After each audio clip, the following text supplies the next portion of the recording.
Welcome to the We Do Marketing Hour podcast. I'm your host, Alex Valencia, and our goal here is to help you grow your business and your life, make you a better person in the next 60 minutes. In each episode, we bring on experts in their respective fields and have in-depth discussions that offer you the tools you need to create cutting-edge strategies that you can implement in your business or in your life. Today, we have the opportunity to sit down with Sara Williams, an accomplished attorney with Alexander Shannara Trial Attorneys, where she handles trucking litigation, wrongful death, and many other parts of the business alongside her amazing social growth. Sara is also a mother, a Frenchie lover, a bourbon lover, but also adjunct professor at trial advocacy at Cumberland School of Law, where she teaches advanced skills in trial advocacy. She also serves as a coach for the Cumberland School of Law's nationally ranked mock trial team. Graduated at Florida State University, that's right.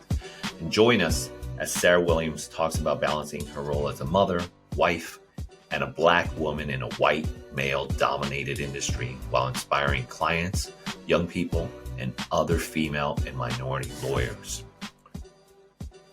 Sara Williams, it is awesome to have you on the show. Thank you for having me. Yes. To be here. So where are you? Are you working out of the office? That is a nice office. Thank you. Yeah, we've been in the office since last year. So yes, and I love the pink. I don't know what that is over there. Fridge. I know. Oh my gosh, that's a pink fridge. It's awesome. And if you guys don't know, Alexander Shannara, also a really amazing man I've had the chance to meet and fly out and talk to several times. You have a great business partner, a great friend in Alexander. What's it like working hand to hand and working alongside with him? And I know he's been really supportive of your career. So he is, every day is an adventure. Every day is an adventure. That's a personal injury business in general, but, Alex is a creative legal marketer. I think that he tries to stay ahead of the curve. And so it's fun really to be able to trigger that kind of creative side that I don't think is often triggered as in our just legal profession, and to talk through advertising and marketing with him to kind of always stay a couple steps ahead. As you know, it's ever changing, the landscape. It's ever changing. Who knew that we would be marketing via Instagram as lawyers, even 5 years ago, right? So right. And that seems like you've been a very busy woman. And when I say seriously balancing work, life, business, being a mom, relationship with your husband, who, I give my heart to because I know you're gone and traveling a lot. And same for my wife, right? I'm gone a lot of the time. So when we have partners like that we share our lives with, that understand and support us, it's such a blessing, right? Right. Absolutely. And the entire team, I think for me, our family and extended family and friends who have become family have just been an integral part of me being able to do the things that I need to do in order to have the career that I want to have and still be a mom and still be a decent wife. I'm sure it's more than decent. Well, most days. We can all attest to that. So tell me what you're working on. So folks, I want to dive in and I want to learn as much as I can about Sara, about what she's doing, about what life was like, what drove her into working for one of the biggest or the biggest Alabama personal injury, going national, all the different areas that she's been. So, we're going to probably jump a little bit all over the place here, but really kind of get to the root of who Sara is, what drives her, what her purpose is. I've got some really cool quotes that I'm going to share with you later and get her feedback on what those mean to her. So Sara, just kind of jump in, tell me what you're doing because you've been traveling a lot, you've been speaking. What's the purpose? What's your goal right now? Yeah. So I think when I met you, I was managing the firm. I managed our firm from 2017 until December of 2020. and decided to step away from that because it just wasn't serving what I felt was my ultimate purpose, which I love to teach. I love practicing as well, but I really love teaching. And I also think that it is important for, I say women and people of color, but I think it's important for society in general to become accustomed to seeing women in leadership and women, speaking about leadership and women just kind of out there owning, their authenticity and walking through the world um, authentically and powerfully. And so this year, I made the decision with Alex's support to brand myself separately and to create a platform that supports women professionals. And it started with the idea that it was really frustrating to me to see how many women during COVID had to leave their professions. And I really think that it is a result of society still viewing women as being primarily responsible for the caretaking at home. And so, last year having to try to balance that with kids being at home just wasn't feasible for so many. And I really just think that our country is due for a shift in that ideal. I think that we lost a lot of talent. Our firm lost talent.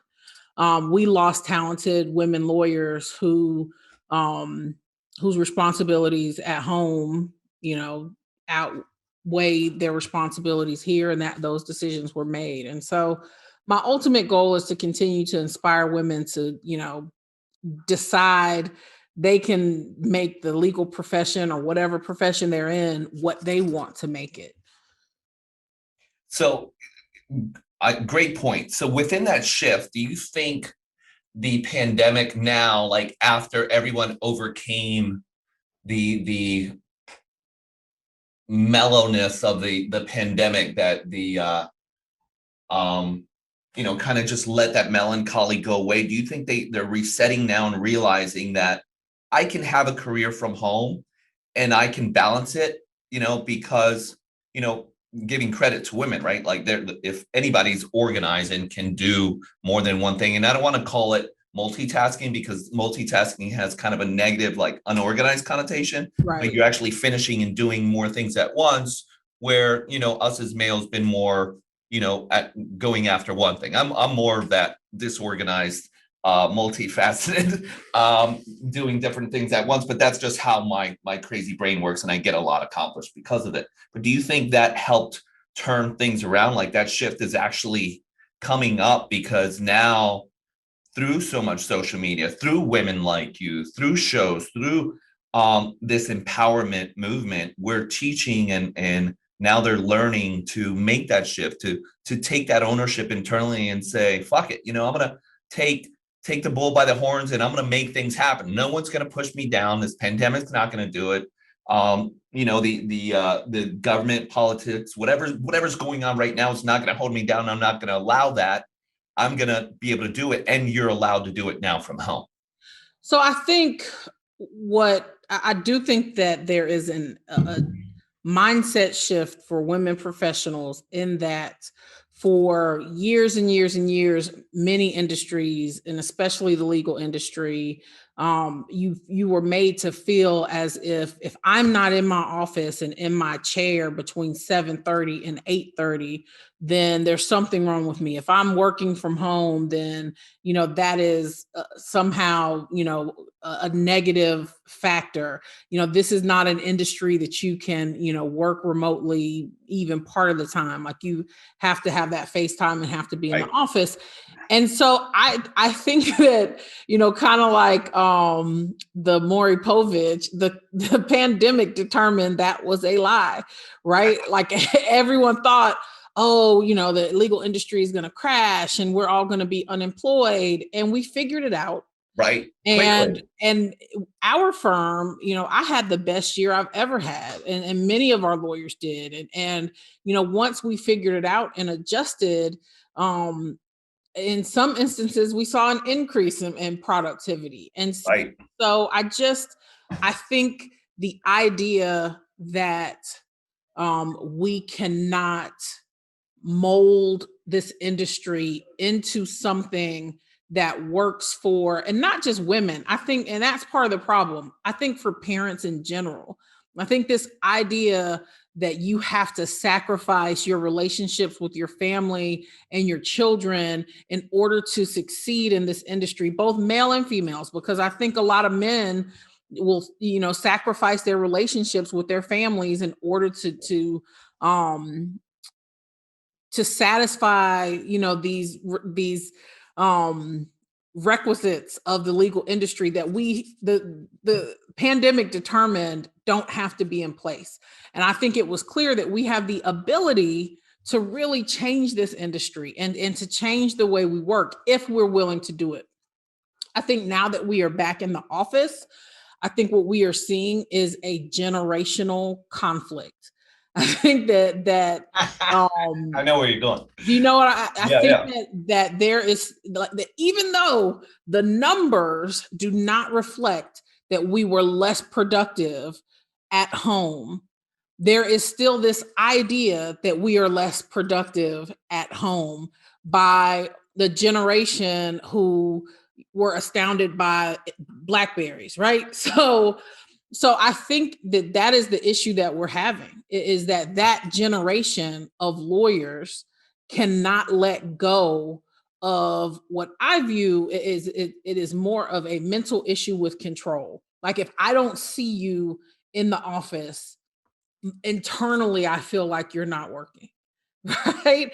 Irrespective of what the data shows, right? And so I think it's a mindset shift. I think at the end of the day, law firms who have leadership that is innovative and creative in figuring out how to allow their lawyers to balance work and family in such a way that the bottom line isn't affected.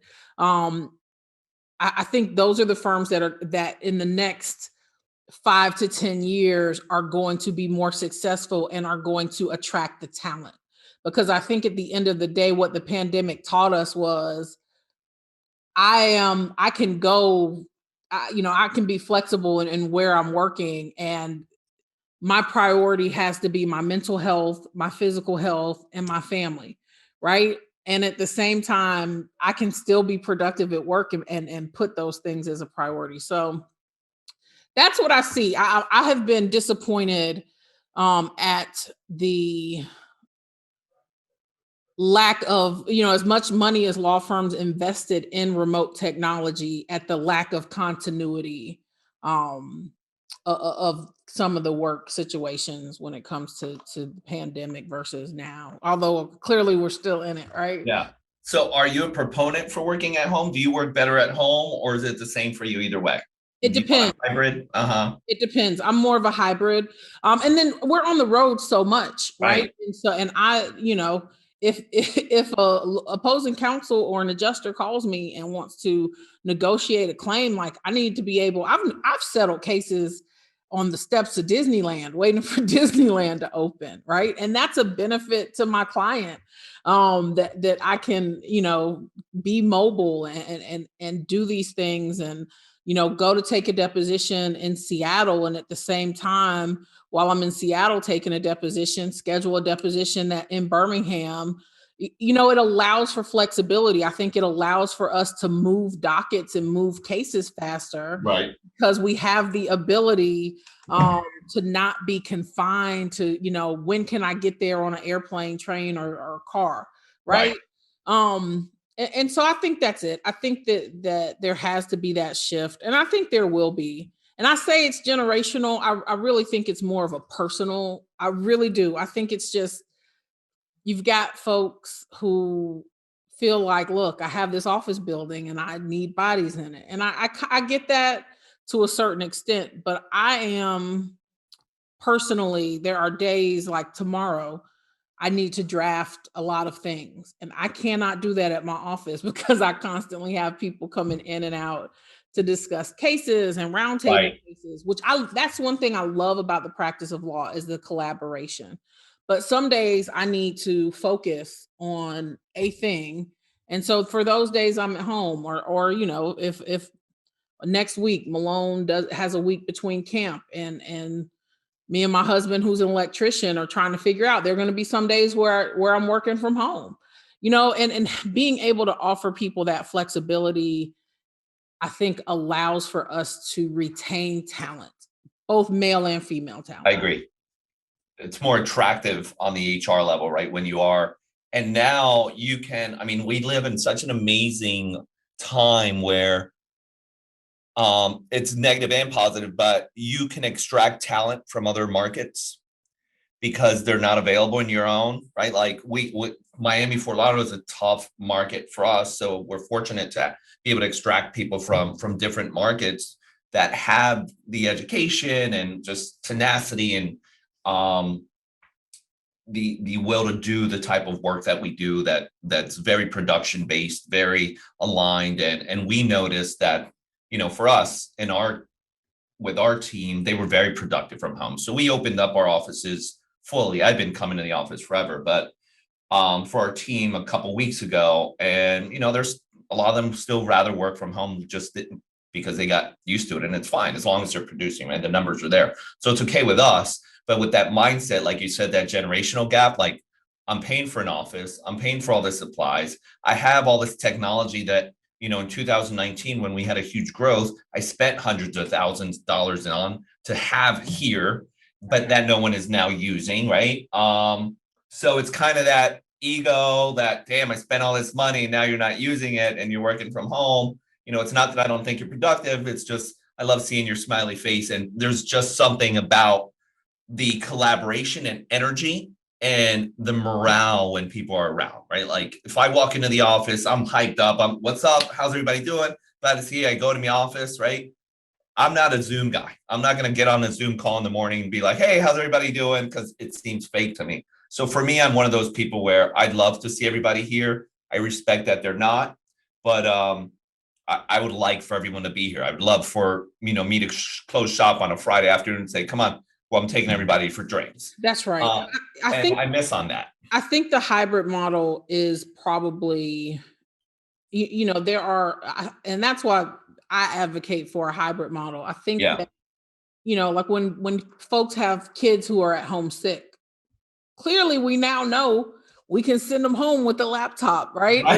Right. And so they don't have to, necessarily take that time off. And so I think you are correct. I love being in the office. One thing, I coach mock trial. Last year, we were all virtual. And so while we were able to meet a little bit with our individual teams, the team as a whole never got together. And so this year, we're able to meet in person, and we just had our first boot camp. Oh, that's cool. And the energy was so positive and collaborative. And I think for purposes of team building and connection, I think, in terms of connecting people, it's important for them to be in front of each other at some point, right? And we'll still be a little virtual, and so we'll have some virtual practices, but I just think that you miss a lot of like one thing we miss is one of our coaches smokes, our head coach. And so we all kind of stand out there, and it's like the thing, everybody stands around and we get to know each other.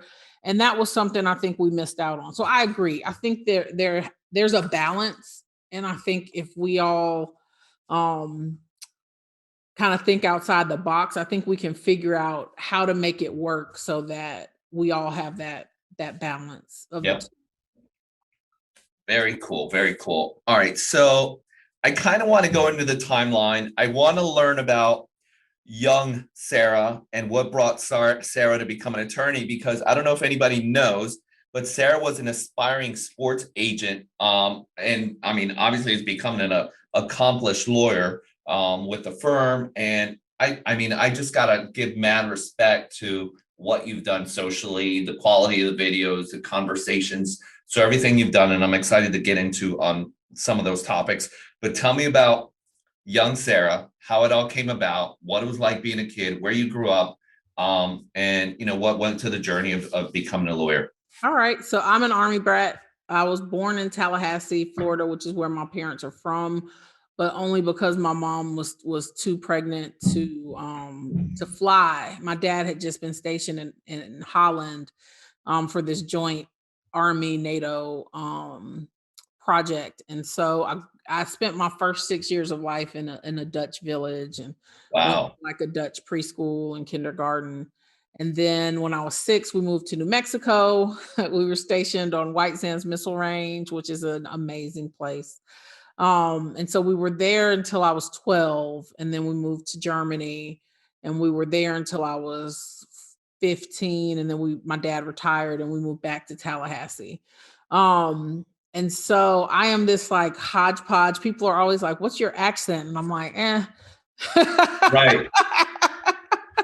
It's kind of you just get what you get. I'm country sometimes and sometimes I'm It not. depends on who you're talking to. Yeah. I know. Oh, I get it. And so I have always been a reader. I grew up when we were in Holland. We had, I don't know if you're familiar, but you have AFN, which is Armed Forces Network.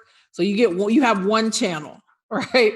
And so TV was not like a big thing for me growing up. And so I read a lot. And so I initially wanted to be a writer. I wanted to write fiction. But as you grow older, you start realizing, I think you get more practical.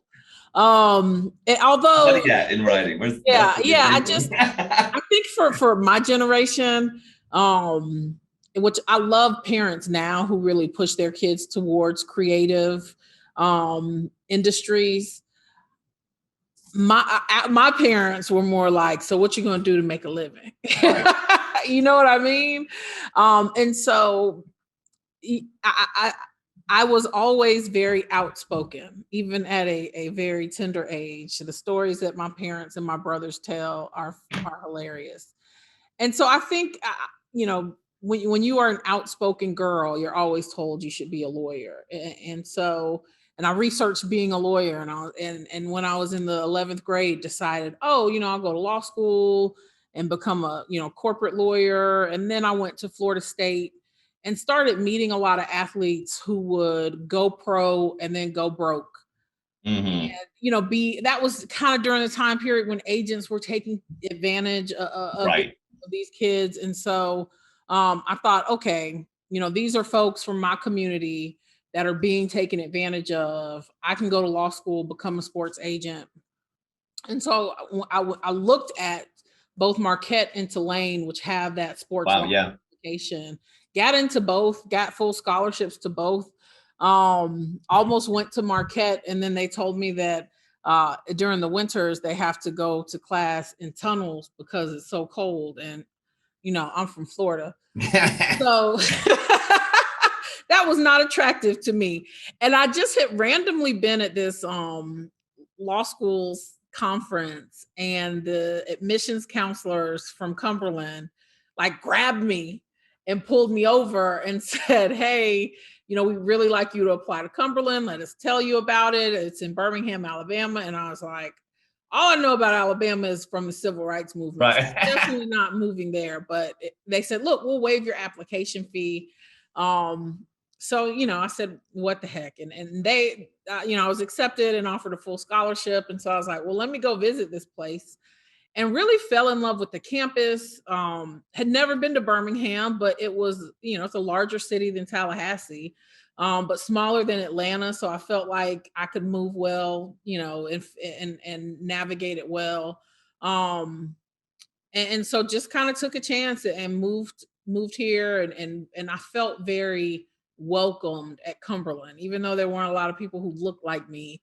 I felt a huge sense of family. And so while I was at Cumberland though, I did a mock trial competition, and I was like, "Oh yeah, like this thing is something that combines me being able to use my voice, also being able to write creatively, and kind of puts that all together. And then I can make a living to satisfy my parents who want to stop paying my cell phone bill, So So I fell into the trial advocacy and then just haven't looked back.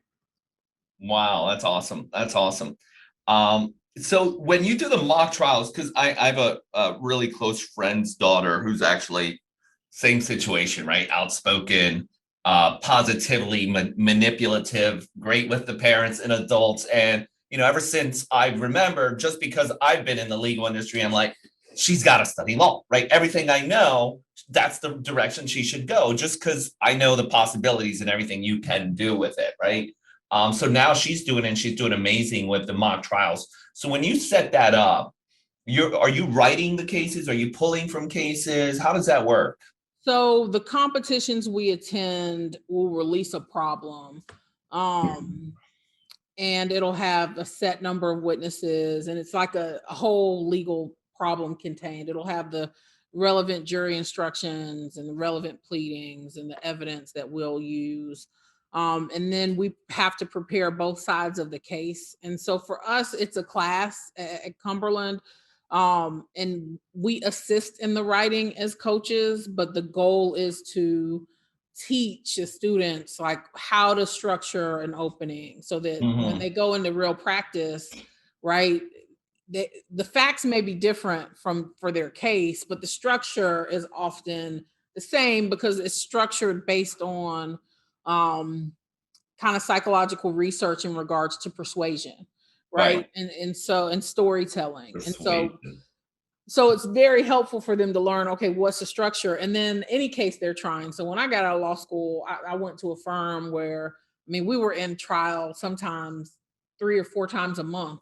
Um, but it's easy once you understand the structure to just be able to Mm-hmm. plug in Right. your story. Right. So yeah, so then we go and we try both sides and hope that we advance.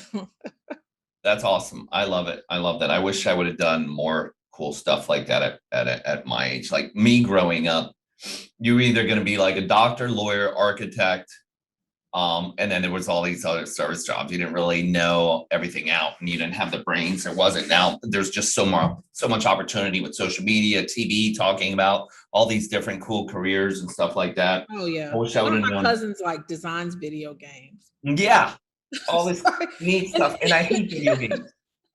and I love that my aunt and uncle, and it has really informed me when I like I would love for Malone to follow in my footsteps. Like she talks about wanting to be a lawyer and wanting to be a judge, Oh wow, wanting to have an office beside mine. I love it. But who knows? She Yeah, may go to high it'll school and change. fall in love with something else. And I remember when my cousin was like, I want to design video games. I was like, I looked at my aunt and uncle like, get her, because they were the ones that always pushed me towards like business. And they were like, okay, let's figure this out. Let's figure out where the camps are and what the Right. schools are. And she has a fantastic career, has already sold a video game. Wow. Yeah, I mean, it's amazing to me what can be done, if you have the support and at home.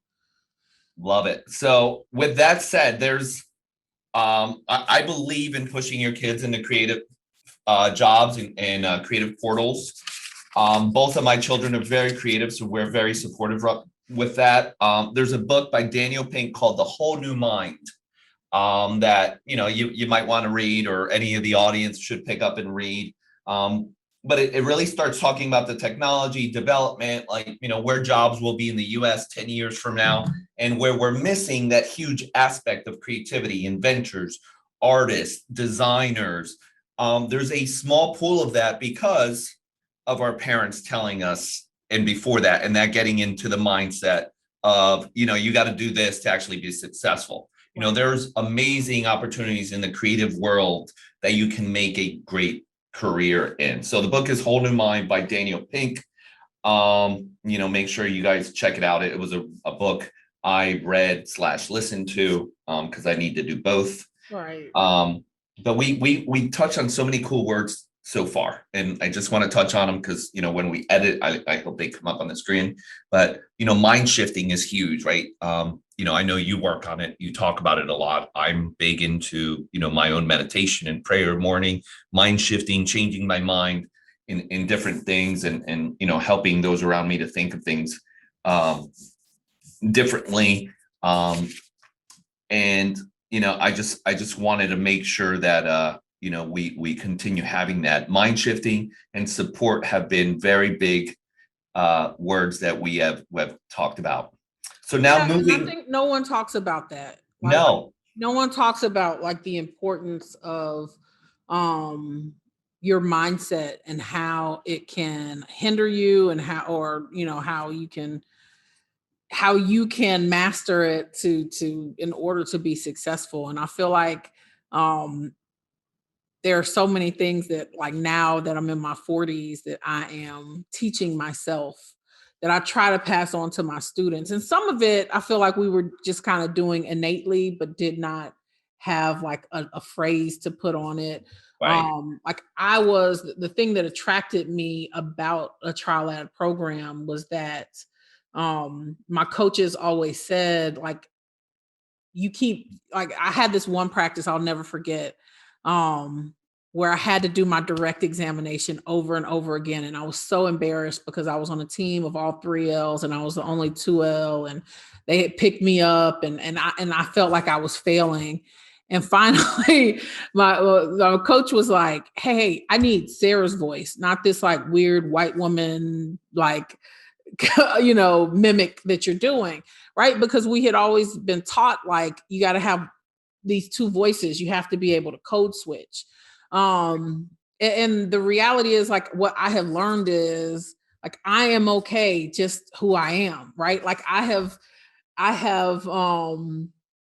walked into some rooms with people that we all respect, the Levin Papantonios of the world and the John Morgans of the world and others. And when you are yourself and you see that people respond to that, you're like, oh yeah, I don't have to be, this whatever people decide is some, fake professional voice. But that's a mindset. I think it's as much about mindset as it is about, having the right mentors. But it takes I think a strong mindset to be in this world where you've got the Kardashians and all the influences of social media. In this world, I think it takes a lot of mindset work to say, I am going to be myself, right? You either like me or you don't. It's fine if you don't. But like I can't walk through this world as someone else, right? That doesn't Right. work. You nailed it right there. I think we've all struggled with that. And my question is, do you think that's learned behavior or did you always have that? Was there a point where you said, shit, I got to start shifting my mind to start believing, being attracted to who I am? And by attraction, right? You believe the law of attraction, you attract other people to you, right? By believing, being who you are. You walk in and take ownership because I was the same way. I mean, I remember growing up, right? Broke, cleaning, janitorial stuff. My dad went from having money, not having anything, to me being 11 years old, cleaning women's toilets. And then walking into corporate America with a whole bunch of really wealthy people and holding my head down because I didn't feel like I was up to their level, education wise, background wise, money wise. So at one point, some really good friend and a business partner at the time helped me shift my mind to think, be happy with who you are because you bring a lot to the table and start carrying that with confidence. And like you said, walking into that room with those big guys and, dude, he's just a man. He's just got a little bit more money or they're just a woman. They probably just have a little more, but they got the same broken heart. They break the same way. They cry the same way. They go to the bathroom the same way, right? There's no difference between them and I, right? When you're a baby, you're in the same diapers. When you die, you're in the same coffin. Yeah. Right? Yeah, I think what I have learned from watching folks like Alex and having the opportunity to be in these rooms, I think the difference with these folks is they figured out they were going to be themselves early on, Right. right? And so because for me, I think the shift in my career came when I made the decision to do what I wanted to do. And it, unfortunately, not unfortunately, it oddly came, at a time where I just had Malone and I was like, I don't want to do defense work, right? This Mm-hmm. is the thing that everyone says you should do. I don't want to do it. It doesn't make me happy. And I've got this, 6-month old, but I'm going to take a risk. And I think that part of being able to take risks is when you trust yourself, when you are vulnerable enough to bet on yourself, right? When you are trusting your own voice and trusting your own skills. But that comes from that mindset shift. For me, it's interesting. What I do love about social media as an army brat, because I wasn't, it wasn't like we wrote letters. Like I have a shoebox full of handwritten letters from me and my friends when we would move bases. But eventually, when you're a kid, you're going to stop writing letters. It's not like now where you can, keep up with folks on Facebook. And Right. so the past 10 years or so, I've been reconnecting with a lot of people that I went to elementary school with and that I went to middle school with. And it's funny, because when they tell stories, they're always like, you were so outspoken and you were so confident. And, people used to say you have a big nose, and you would say, yeah, because that is my African ancestry and I'm proud of it. Own it. And so I was like, man, when did it change? And I think, when you get to high school and you get self-critical and you start, you go into places and you start kind of doubting yourself. I think that, middle school and high school, and really with my little girl, I see in elementary school, you really have to inject like a sense of self-confidence. And sometimes my daughter is like overly confident, but I know that eventually, she's gonna get, knocked down. And so I'd rather she start here and end up in the middle, Right. right? And still maintain that sense of self than to start in the middle and end up where I think I ended up in high school and college, where I felt like I had to change who I was. And part of that is, leaving Germany and coming back to the States, and culturally it just being different. And then, going from a primarily Black high school to Florida State, and just finding my way. But I wish I had and having grown up with parents who were children of the civil rights movement, right? Who for safety reasons had to behave a certain way when around non-Black people, right? For their safety and for Right. their lives, they had to. And so I think a lot of that trauma, that racial trauma, has been passed down from them to us. And so my goal in life, the next phase of my life, is to not pass it down to Malone, so that she then won't pass it down to her children. I think a lot of the mindset issues that we as people of color have come from a place of fear. And if I can not pass that fear down to my child, like I will have felt like I successfully parented. Wow. I love that. TD Jakes has a really good sermon called Breaking the Chains. That's a great one where, I've heard this a lot through friends and just different talks that I've heard is breaking those chains of fear. And we all have chains that we've got to break, right? That passed down from our parents, passed down from their trauma, passed down from before that. So it takes time. And I love the fact that, you want to break those chains from alone and not pass that on. And boy, are you doing it, man. You're totally coming out with it and showing that confidence and illuminating the screen or the stage whenever you're on. So that's amazing. Mad props to you for that behavior and example to your daughter and to the students that you're teaching, the people that you're speaking to. And with that said, I'm going to go into this quote that you made. It's I think it was on one of your podcasts, Breaking Barriers with Authenticity and Vulnerability. And your quote says, "Don't worry about your weaknesses. Focus more on your strengths and be great at a few things rather than average at a lot of things. Find a mentor you can be vulnerable with and who makes you feel comfortable, so you can develop your authentic voice and build confidence. Be confident in your abilities and don't be afraid to show it. The quickest way to lose a skill is to hide it away." Those are powerful words. Yeah. You're like, damn, did I say that? Write that down. Make that into a graphic. Yeah. That was beautiful. Sometimes I just drop knowledge. You got to catch. Yeah, like bam.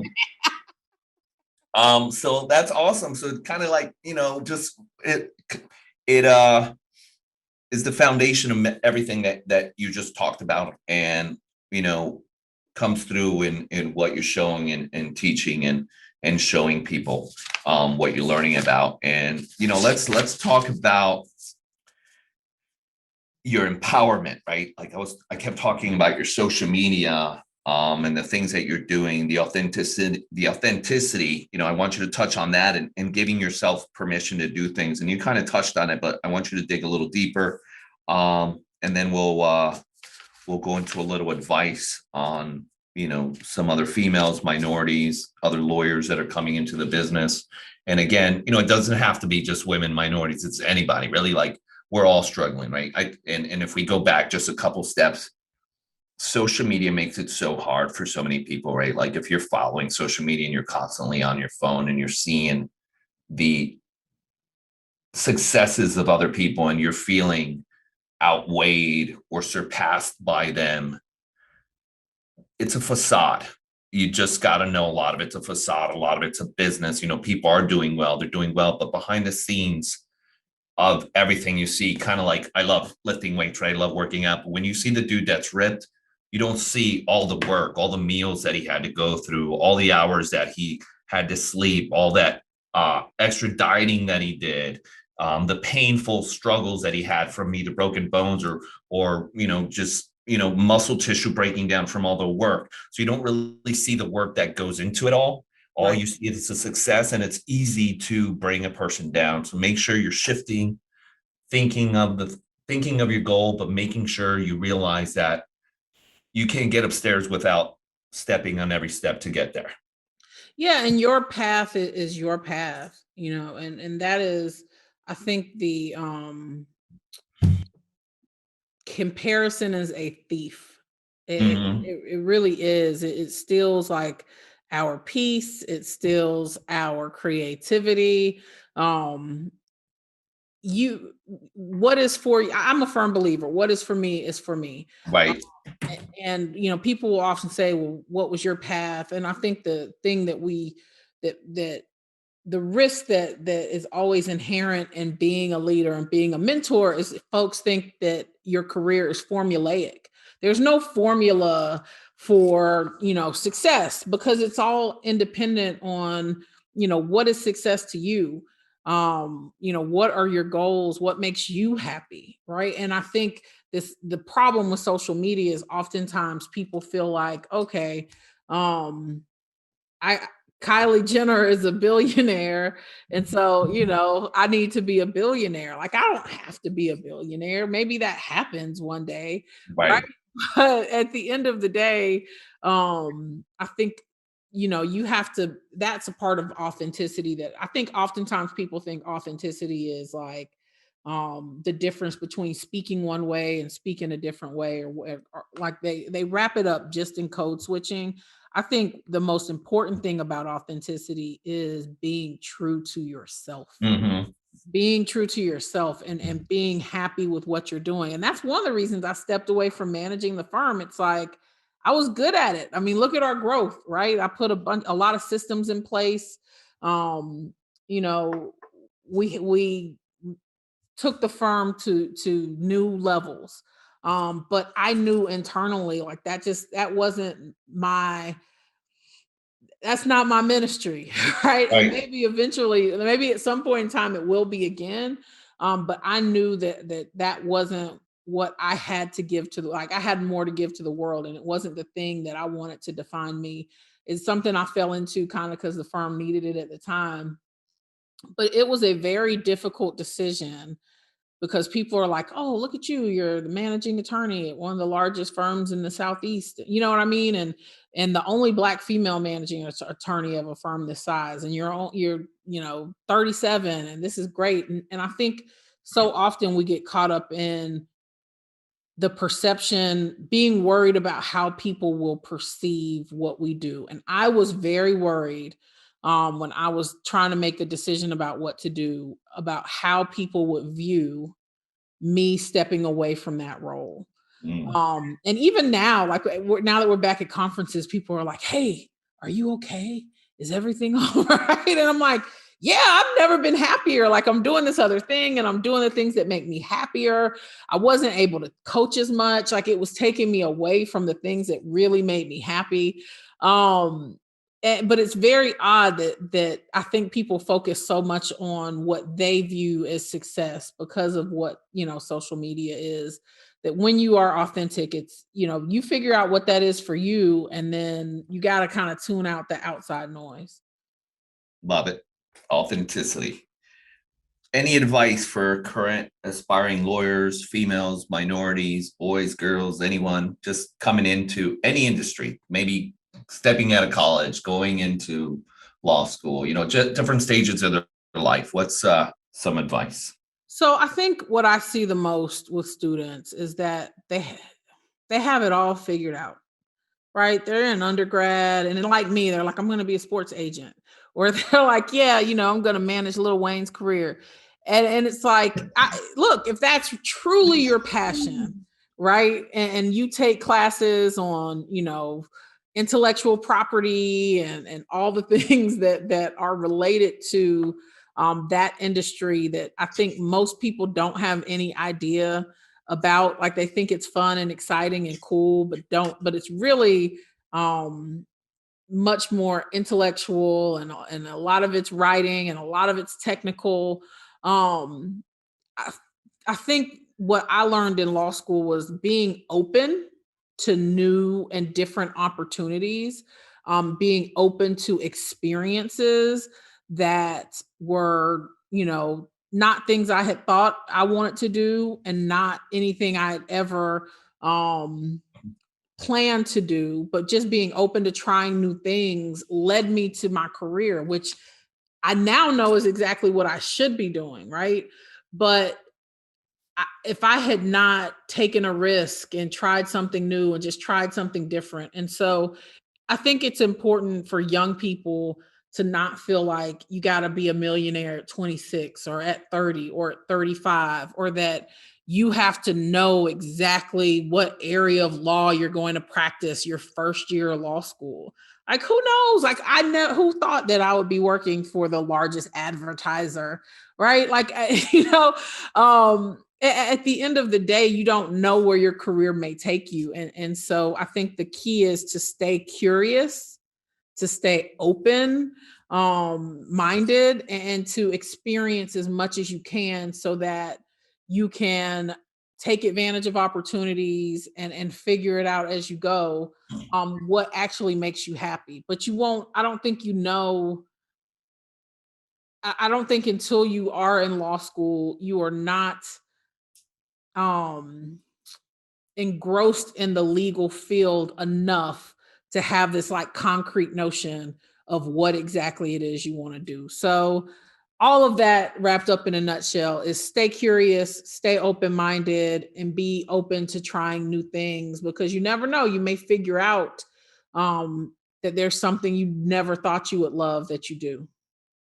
Love it. And I don't know where I'm remembering all these books, but everything you're saying is reminding me of about a book I read. So, another advice, like just to add to what you just said, I read an amazing book called The Surrender Experiment by Michael Singer, and it's my journey into life's perfection. It's got a great ending. It's a true story, but again, like you said, be curious, be open, surrender to the things that you typically wouldn't surrender to, and you'll just, man, all these amazing doors start opening up once you start surrendering some of those things. And by surrendering, I mean saying no to the things that you typically would say yes to, and say yes to the things you would typically say no to. And then be brave enough to say this. I think one thing, and especially for women and people of color, is we get into firms and we get into work and we think, I was given this opportunity. Well, first of all, you earned it, right? Like nobody's hiring anybody that can't do the work. I was given this opportunity, but there are things that make this place unhealthy for me, right? And you're unhealthy and you're unhappy, but I'm here, and our parents were of the mindset that you stay at a place and you work and you continue to just kind of grind along. And I don't think that's the, I don't, I've got, 4 law firms on my resume, but the last time I sent a resume was like 2008, 2009. You know what I mean? Because eventually like people will desire you. And so I think having the courage to step away from environments that are not healthy for you. One of the things I like to say is like you don't have a duty to or an obligation to break yourself in order to break barriers, right? And so for sometimes you're the only minority at a firm and it's a healthy environment. Sometimes it's not. You don't owe that firm anything. You don't owe your people, your mental health and physical health in order to remain in a place and try to break a barrier. And so that I want to make sure I say too, because I think oftentimes we as people of color put our entire race and our ethnic, like we put our people on our shoulders, right? And we're like, everybody's dependent on me to be the one at this firm that succeeds. And if that firm isn't good for you, then they're not deserving of you being there. That's a great point. That is, you don't want to carry anything on your shoulders like that for sure. That's a lot of pressure. So let's jump into now, and we maybe touched on a little bit earlier, but the future of the legal profession in your eyes. And I mean with diversity, more women and mom lawyers, and what's that shift look like to see progress? Because honestly, I go to the same conferences you do, and then I was even impressed that I didn't even know this existed, but I don't know how would I. But you're part of the African Association for Justice, so there's obviously a own conference, right? That you guys are putting together and trying to get everyone, but it is majority white when we go to the conferences, right? Every single conference we go to. At what level do you think that is? Is it in college level, parenting level? At what level do you think we're going to have more of a diverse industry? Not really conference, right? Because the people going to the conferences are the people that are aware of it, are there, and they're in that industry. But is it just because we don't have that much diversification within our industry that they're not attending the conferences? Where do you think the slip up is? Where do you think it begins? Yeah, I mean, I think the numbers of diverse people at the conferences reflect the percentages that are in the profession. Mm-hmm. And so I think where we have to tackle the issues regarding diversity and inclusion are one on the law school in the law school level. And it's my understanding that the ABA is preparing to potentially make diversity an issue that a criteria regarding accreditation.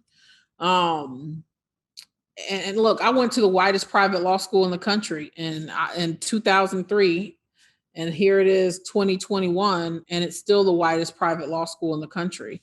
And I love it a lot. I dedicate a lot of my free time to the institution. I teach right. there, but because I love it, I can be critical of it, right? Yeah. Like that is a problem that we have not tackled, and I think the legal industry is the same.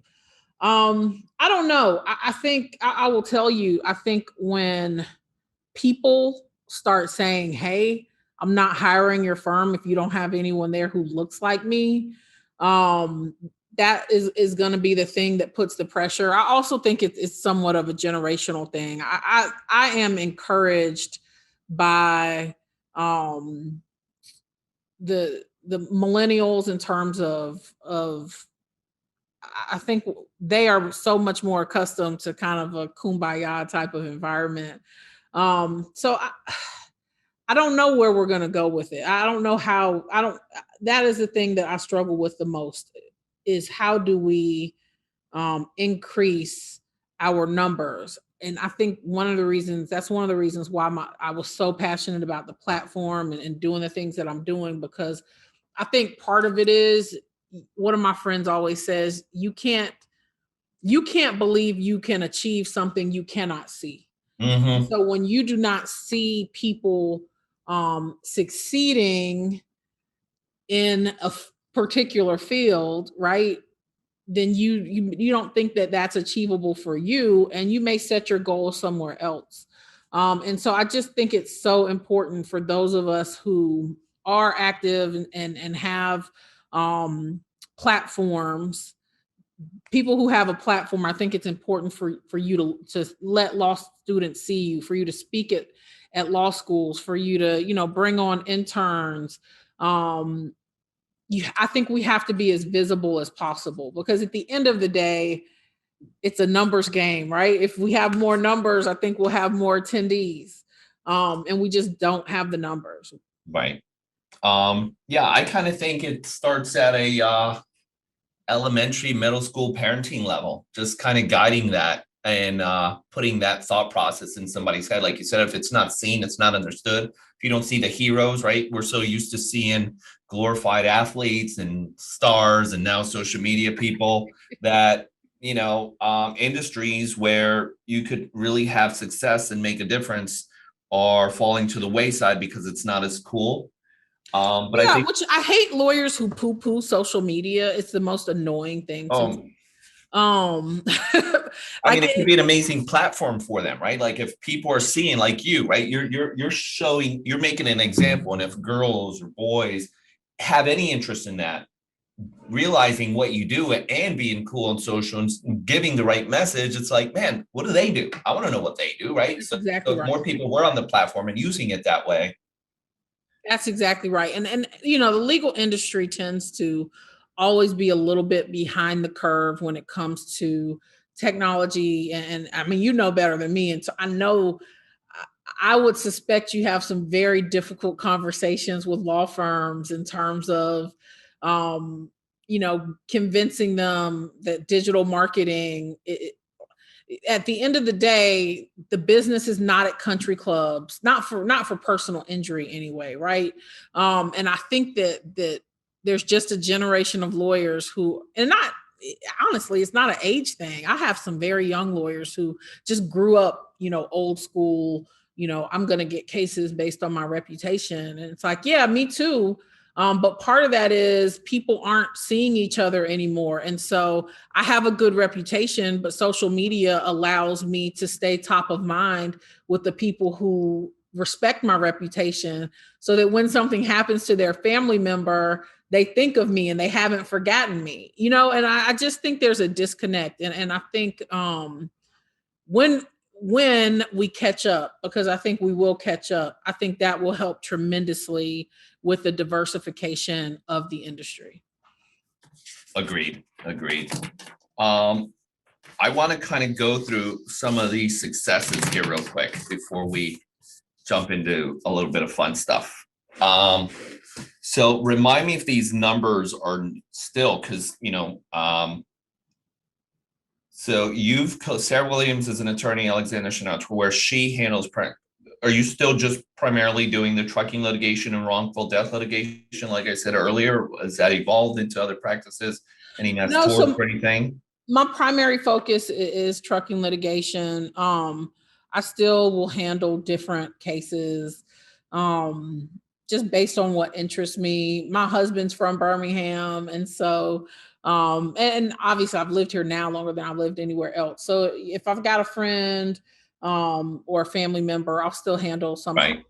But I'm teaching a lot more, and so I'm really working on reducing my caseload to balance that. And I mean, it looks like you've collected over $25 million in verdicts, settlements. Probably gone up a little bit. Yeah, I'm sure that's gone up, right? I think my numbers are behind because, your community involvement. Not only are you doing the mock trials at Cumberland and you give your time there, but serves on the board of Homewood City Schools Foundation. Wow, you found and chair the Alexander Chanel Women's Initiative, focuses on the needs and education of women and children in the community and fellow women professionals. Anything else you're currently working on? Man, no. Oh man, you are busy. and what do you have? What do you have? One Frenchie or two Frenchies?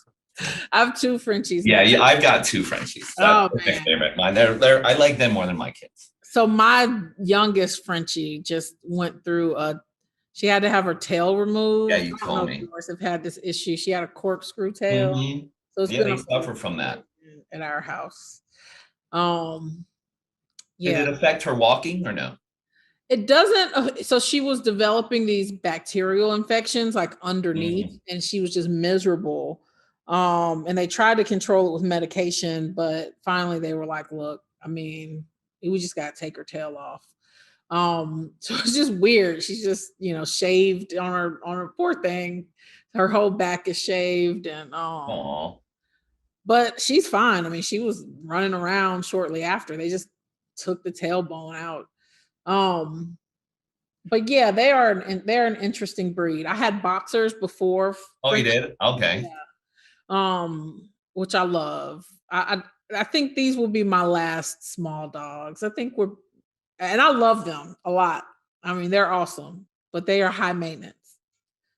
Yeah, they're definitely height maintenance and they have a lot of issues. Oh, yeah. I mean, they're more, I mean, just even their attitudes. I don't know about yours, but like my oldest Frenchie, like if I'm working at home, has to hold my hand. My boy is like that with my wife. So she's on a call because she likes working from home. So she's at home, she's on a call, doing a training, doing something. He's got to sit there and talk to her the whole time. So now she's having to put him away in the room so she can actually have a meeting. But he's got to be there. Wherever she goes, he follows That's and right. sits. It's they have just so much personality.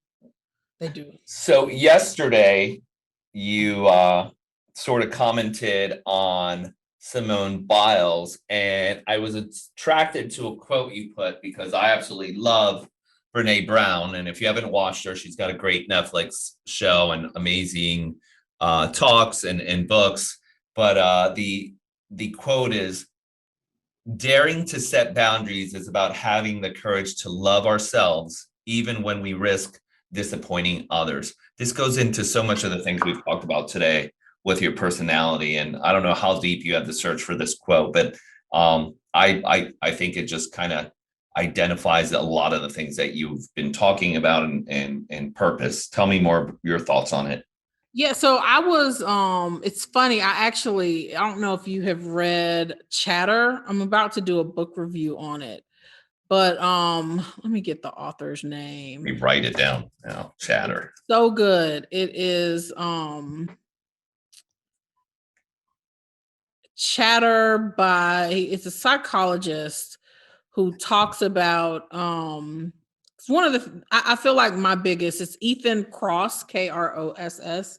Um one of the things I struggle with a lot is convincing myself that I'm not good enough, and that no one wants to hear and so my negative self-talk can be so limiting. And so that's the thing that I've been focusing on for 2021. And Ethan Kross attacks it from a psychological standpoint, just how the brain works. And it was interesting because one of the passages in the books, he talks about elite athletes and how he actually talks about Simone Biles and how the way she is able to do what she does Right. physically is because she has trained her body to make the moves automatically without thinking about it. Because if she were to deliberately think about them and get in her head, then she wouldn't be able to make the moves and she could risk injuring herself. And then 2 days after I finished this book, this thing happens. It was so it really changed my perspective on it. But I also think I had several people when we were down in Miami say, I can't believe you quit as managing attorney. Wow. And so I felt a lot of like I felt Simone because I think that we, especially women, are socialized to put everyone else above ourselves. We put our husbands above ourselves, we put our kids above ourselves, we put our dogs above ourselves. And I think that translates at the office. And so what I see oftentimes with women lawyers, and not just at our firm, I've tons of students and women friends who practice, is we end up in situations where it, we are expected not to set boundaries at work either. And so it's like, I mean, there are certain firms who will ship breast milk back to babies. Like they have programs for, women to ship their breast milk. And I just think to myself, what do you have to do that is so important that you got to ship your breast milk home? Do you know what I mean? And that's the thing I think that when it comes to what we were talking about earlier about how we're figuring out now, yeah, we can do this thing remotely, right? I don't need to ship my breast milk back home to my baby. Um, and I think that there are so many women who have left not just the legal profession, but professions in general, because the inability to set boundaries at home and the inability to set boundaries at work is exhausting.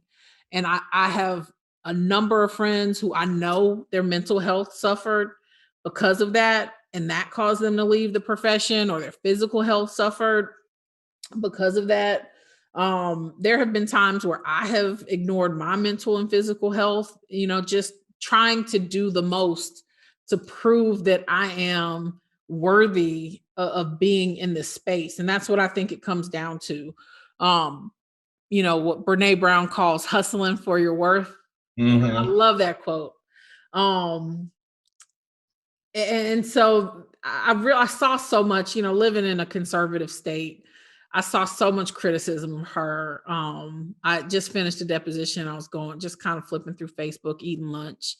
And it made me, think I was so proud of her, for like, she's the things that she can do physically make her great. Right. Right. And this idea that we have to break ourselves for athletes, one have to break themselves or risk serious physical injury for our entertainment. I just think we have got to get away from that as a society. But because I think it crosses over into other professions. And I think as lawyers, there's this idea, like, I will never forget when I was at a firm getting an email on a Sunday, on Mother's Day Sunday, from one of the partners, and it's like, I'm the only one at the office. So and some one of the other partners finally responded and said, "Yeah, man, it's Mother's Day." Right? But like, I mean, I remember having Malone, and I had a C-section, and having my laptop at work and at the hospital, and being hooked up to a morphine pump, but having my laptop in the bed drafting discovery. Like, I think, but I think the attitude that we have about professional athletes risking it all for that success translates into the attitude that we have about our associates and our employees and lawyers sacrificing everything for whatever it is we consider success, for the big verdicts, for the big settlements, for the notoriety. And I think it is unhealthy, and we have got to start saying enough. Like, this is, and I thought after the pandemic, because I felt like last year there was this whole, like, oh man, spending time with my kids, this is great. Right? Like, I thought there was this whole, like, shift towards, like, a realignment of priorities. But I think that the criticism of Simone Biles showed me that we have a long way to go in shifting kind of that paradigm of how we view what what the threshold for professional sacrifice is. And so I am absolutely proud of um these 20-year-olds. I actually had to type in my 40s yesterday, and I was like, actually, I laid in the bed afterwards, and I was just like staring at the ceiling, like, I'm in my 40s. I cannot believe this. But like, I don't know about you. I feel like I read more and educate myself more on mindset and the psychology of my decision making now in my 40s, trying to figure out how to reframe what I view as now an unhealthy relationship between work and home, right? And trying to figure out where that comes from and how to get out of that, off that kind of spinning wheel. But these kids are like, yeah, no, I'm not. I'm I'm not going to hurt myself. Like, I recognize that mentally I am fixated on these moves, and it has caused me to perform poorly and almost injure myself. So I'm going to recognize and set this boundary that like I'm not going to hurt myself or potentially hurt my team and continue to not score well, right? And that's to entertain the masses. And so I just I hope that generation continues to do that, because I think um the only way for us to have that shift is for the workforce to demand the boundaries. Good point. Good point. I agree. I think everything within balance. I do think that 20-year-old mind, and maybe this is my old generational mind thinking, it's too lax. So I think there's a balance. I think there's a balance where you can push yourself, right? That's right. You have to squeeze a piece of coal to turn it into a diamond, right? So if you're not squeezing hard enough, you're never going to get the best out of yourself. There are definitely some non-Simones. Right. You know what I mean? Like, in order, Yeah. we know she has a good work ethic because For her, right? for sure. I agree. I think, Right. We're not you talking about the 20-year-old sitting Right. home smoking weed. That's like, yeah, no, not those. Waiting for shit to happen, right? Like, that's right. That's right. Like, why hasn't my dispensary? like, damn, how come I didn't get that job yet? Or like, how Right. come I didn't pass my driving test? Well, you didn't take it yet. I got to get out of the couch. That's right. That's right. You got to do the work. Yes, yes. All right, so this was awesome. Absolutely great. So some fun, just quick questions. Let's get to know you. No, actually, let's go back, because I was super interested in, and if I'm crossing boundaries and I'm getting too nosy. Okay. I was curious when you said we were in Miami, and you don't have to say names, but maybe group people, colleagues, women, were they, African American? Were they combined? Was it just a portion of everyone? Who would have said something to you that, why the heck did you leave that job? I'm curious to say who would say that to you, and what their thought process is like when you were saying earlier, like, oh man, we feel like we have to carry our race on our shoulders and make sure we're not disappointing them, right? Like, it wasn't people of color and race or women that said that to you, like, damn, why did you give that up? Like, you're ruining it for us. So can I ask who said it? Yeah. So I think what was interesting about it was that it was a mix. And I think that's why I am so in my head a little bit about it. Because it wasn't just, so I had old white dudes, white dudes my age, who were like, who were like, what's wrong? So we know for you to give up that position, right? Something has to be wrong. And then there were women who were like, hey, who I think were more concerned. Okay. Right. And we're like, because they know, trying to balance family and those responsibilities. So there was an assumption that I gave up the role to or that something had happened and I was pushed out of the role, right? And then there were, my folks who were like, hey man, like, you made it, and who recognized that I made the decision, right? Right. But questioned my thinking on making the decision because of what you said, like that's like the pinnacle. And so it was a lot of educating folks, like, yeah, I mean, that wasn't the pinnacle of success for me, right? But and while I am very sure that I did the right thing, when you have people kind of you know what I mean? Like, it gets in your head. Like, and so some days I'm like in my head about it. Some days I'm like, man, what was I thinking? Is this other thing that I'm trying to do gonna work out? But again, I think that goes back to, I think that's why, like, I reread Gifts of Imperfection by Brene Brown. I watched her Netflix special again, which is so important. And I've just been trying to, I think the brain is a muscle, right? And so I think you have to read things, or if you're not a reader, listen to things. So I have tried to scrub my social media of like the negative things, like the gossip sites, all that stuff Mhm. that was kind of entertaining and funny, but it's like that negative energy. And I've tried Right. to follow, people who talk about positive mindsets and being authentic. And because I think that it's important, like what you are putting in is going to directly affect what's coming out. And so So true. um I get in my head too. And I think that I understand the place that they came from, right? Um, Most of it was concern, but obviously it has made me feel, some days it makes me feel like I question myself. Right.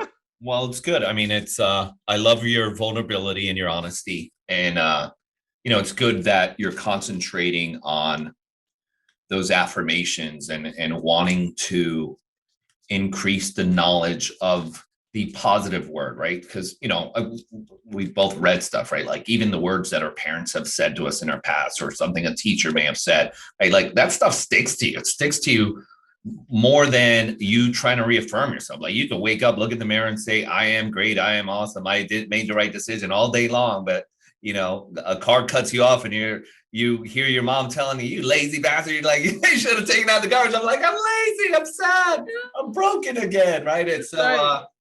it makes sense to be consistent and disciplined in the teaching of reteaching of your mind to set that right mind shift. So yeah, with that said, let's go into some fun. Okay. Some spitfire questions. What All makes right. you feel inspired or like your best self? Oh, I've missed the first part. What makes you feel inspired or like your best self, your best Sarah? Oh man, this is gonna be so superficial. Do it. But the first day, like after getting my hair done, and like the first day, you gotta, of course, like new hairdo, new outfit, like just like be getting dressed up, and like I don't know, that Yeah, helps I me. love that. No, I'm with you. I love getting a haircut and a new outfit. I immediately think Eddie Murphy's song. Was it Eddie Murphy? Friday night I just got paid. Yeah. um, so if you and here's to the person whose boss or in business partner has the biggest billboards in the state. If you could have a billboard with anything on it, what would it be and why? Hmm. Oh, that's a good question. If I could have a billboard, I would find a good Brene Brown quote, and I'm trying to think of one but about she has a quote about not caring about whether people like you as long as you're yourself. Mhm. So I just think people need a daily reminder to just go through the world as themselves. So that's what I would put on a billboard. Wouldn't make any money or generate any business. No, that's good. If you could turn back time and talk to your 18-year-old self, what would you say? Oof, 18.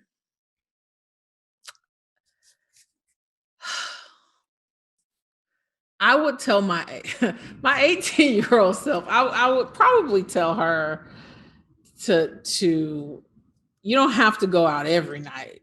Damn. Oh boy. Okay. No, I would say to her, you are enough. You do not have to be something else to please other people. If you want to stay home and read versus going to the club, that's just fine. Nice. How would your parents describe what you do for a living? Um, as a personal injury attorney who earns a living on referrals, my parents are very well educated in what I do. So and they're both college educated folks. So they would say, she's a personal injury lawyer. She represents people who've been hurt. Mm-hmm. But that's the line that I have, Right. My parents couldn't describe what I do. Um, um, Tell me about the three most influential people in your life and how they impacted you. Okay, so the first would be my maternal grandmother.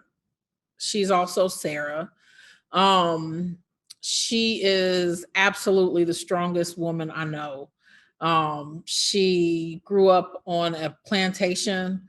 The whole like walk 5 miles to school, like Mhm. that's truly her story. Her parents died when she was young.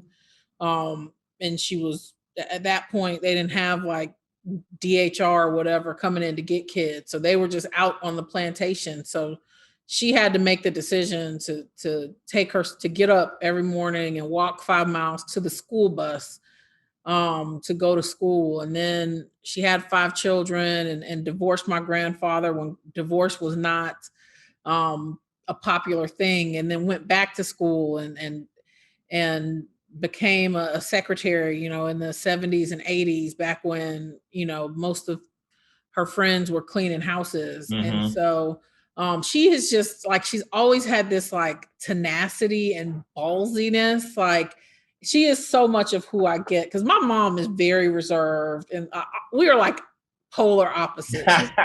She is the sweetest person you will ever meet, and she definitely has injected that like sense of empathy and caring in me. But my grandmother is more of a, like, she's not taking any shit, Right. and she always kind of instilled that in me, like, you don't have to take anybody's shit. So I love her for that. She's awesome. What are two other um people? the other okay, obviously Alex has been very influential for me. He has been and I said this in an interview before, but I think, as a Black professional, as a person of color, like, you're always involved in some sort of diversity initiative. But I think that businesses think primarily in terms of numbers when it comes to diversity. And I think the reason why Alex has been influential for me is because, he has taken me into places not where I was always not invited, but demanded that I be allowed to have a seat at the table, to the point where now it's like, oh wait, Sarah's not coming, right? Now it's like the seat is prepared for me when I'm there, versus him having to refuse to show up. And Wow. there were some conferences where it's like, well, no, we don't want her to speak. And he was like, well, if she doesn't have a speaking part, then I'm not coming. And Love I it. think that is important to, when we talk about, diversity and inclusion. It is, sometimes, when you have that platform, you have to help people make a way. Um, and he was always like, look, you're going to want to listen to what she says, and you're going to want to have her back Yeah. afterwards. I promise. You know what I mean? It's not like there wasn't value being added, but, and then, the third person would be my mother, because I think that the personality trait that has helped me navigate this world the most is that of being empathetic. And she ingrained in us the idea that, everyone has a story, right? There's a reason for why people behave the way they do. Our responsibility is to treat people well. And she always modeled that. And our responsibility is to be giving, and to have open hearts, and to be open hearted with people.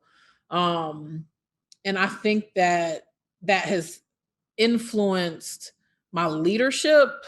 I think that is why, my team stays with me, because I lead from a place of understanding and empathy. But I think it has also helped me navigate environments where that some people would feel were hostile, right? Because the idea that, like, understanding someone's background and their perspective, I just think is important in kind of going through this world.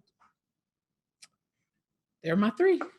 What's an insult you've received that you're proud of? I love when people call me a bitch. I But I also grew up on like 90s gangster rap, when it's like, Right. I will never forget my aunt. So people would send videos of, they would send tapes of music videos to Germany because we didn't get them. And so Gangsta Bitch was out then. And so like it started on the recording, but then my aunt cut it off and I was always so mad because so I am okay with people think it's an insult, but I'm fine with it. Yeah, so that goes into I think you had a presentation or it was on social media, being bossy versus being a bitch, or as I would say, just being a boss bitch. So that's all you. All right. And then what does your morning routine look like? So I am this year, I read Atomic Habits. I'm definitely trying to get more into a routine. Now that there's summer school or summer camp, we're not as strict. So when school gets started, I try to wake up at like 5:36 before my family gets up. That's the time that I've dedicated this year to read. So I'll try to read for 20, 30 minutes. Nice. I try to incorporate 5 minutes of like a guided meditation. Excellent. I have really learned that like if I start my day with a little bit of peace and then, get dressed and feed the dogs and I don't know about your Frenchies. My Frenchies sleep in. Like Yes. they will sleep until 10 o'clock. Like we have to wake them up. Like my daughter. So we literally so everyone's usually asleep until I get them up. But I have found that when I start my day with some stillness and kind of like connect with myself, I just have a more successful day. And then it just, day to day just depends. When we finish this, I gotta run upstairs and meet with Alex on some stuff. And I may be in a deposition, I may be in trial, I may be in class. Like it gets crazy after that first 30 minutes. Yeah. If you could have coffee with any historical figure, who would you choose? Coffee or drink, whichever. Oh, historical figure, coffee or drink. Okay. Um, man.